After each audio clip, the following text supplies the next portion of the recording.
నమస్తే, welcome to our channel. నేను సౌజన్య. ఏపీలో అలయన్స్కి సంబంధించి సీట్ల సర్దుబాటు ఇంకా పెండింగ్లోనే ఉంది. సో ఇందులో ఈ కీలకమైనటువంటి సమావేశంలో ఎవరైతే పాల్గొన్నారో బీజేపీ పెద్దలు గజేంద్ర సింగ్ షెకావత్ అలాగే జయంత్ పాండా వీళ్ళిద్దరు కూడా డిఫరెంట్ ఒపీనియన్స్తో ఉన్నారని చెప్పేసి మనకు వార్తల్లో వినిపిస్తున్నాయి.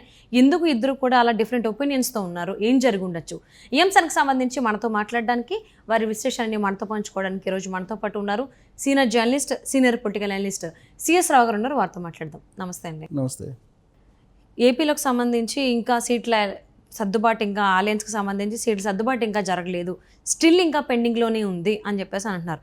అంతేకాకుండా ఈ కీలకమైనటువంటి సమావేశాలు ఎవరైతే బీజేపీ పెద్దలు పాల్గొన్నారో జయంత్ పాండా గారు అలాగే గజేంద్ర సింగ్ షెకావత్ వీళ్ళిద్దరూ కూడా డిఫరెంట్ ఒపీనియన్స్తో ఉన్నారు ఈ సీట్ల సర్దుబాటుకు సంబంధించి అని కూడా వార్తలు వస్తున్నాయి. ఎందుకు ఇద్దరు కూడా ఎలా డిఫరెంట్ ఒపీనియన్స్తో ఉన్నారు, ఏం జరిగింది? యాక్చువల్గా ఈ సీట్ల సర్దుబాటు విషయంలో ఆంధ్రప్రదేశ్కు సంబంధించిన బీజేపీ అధ్యక్షురాలు పురంధరేశ్వరి కనిపించలేదు.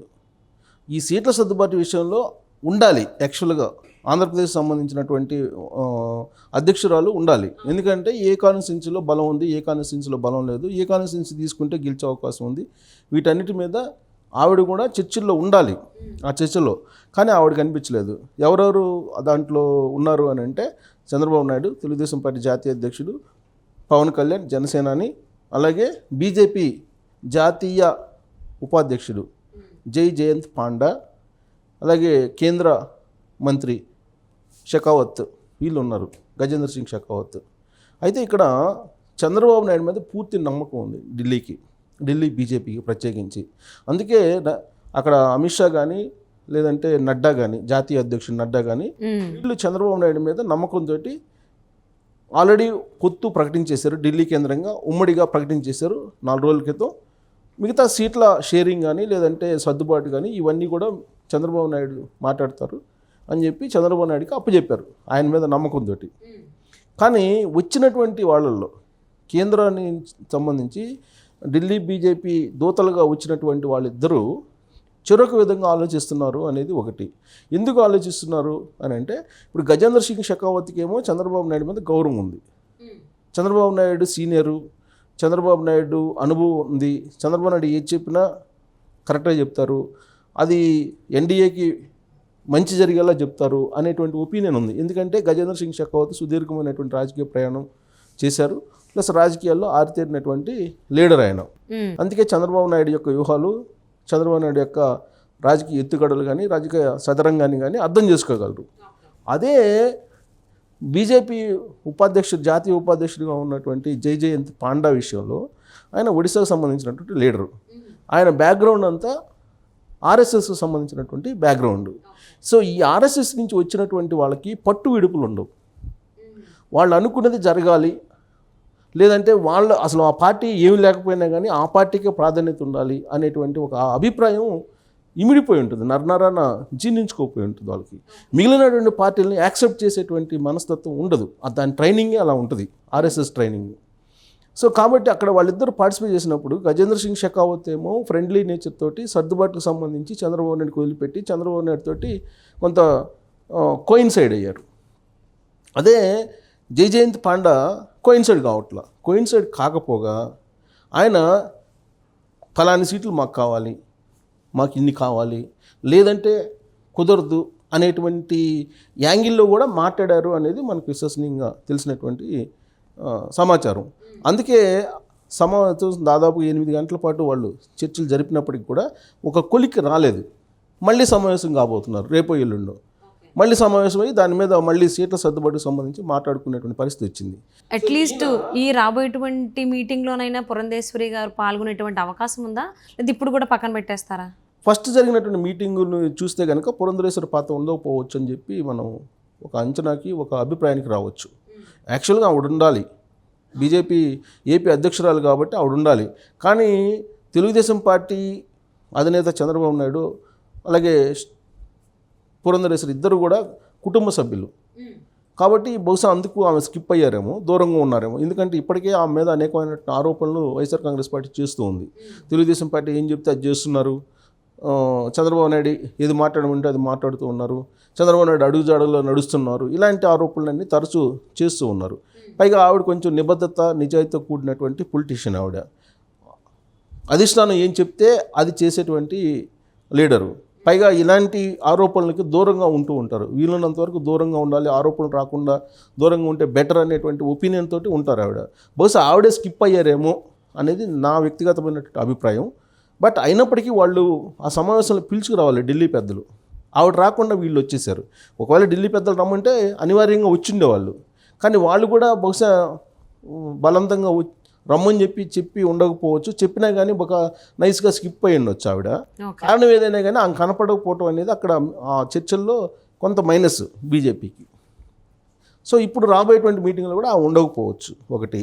రెండేంటంటే ఇప్పుడు జరిగినటువంటి 8 hours మీటింగ్లో బికాస్ జైజయంత్ పాండా 145 18 ఎంపీ స్థానాల్లో 145 అసెంబ్లీ స్థానాల్లో పోటీ చేయాలని చెప్పి నిర్ణయించుకున్నటువంటి తెలుగుదేశం పార్టీ అసెంబ్లీ స్థానాన్ని ఒకదాన్ని త్యాగం చేయాల్సి వచ్చింది. అలాగే లోక్సభ స్థానాన్ని ఒక స్థానాన్ని త్యాగం చేయాల్సి వచ్చింది. ఎందుకు? పొత్తు ధర్మం ఇచ్చిపుచ్చుకున్నట్టు దూరంలో వెళ్ళాలి అనేటువంటి ఉద్దేశంతో. అలాగే జనసేన 3 అసెంబ్లీ స్థానాలను త్యాగం చేయాల్సి వచ్చింది, 1 లోక్సభను త్యాగం చేయాల్సి వచ్చింది.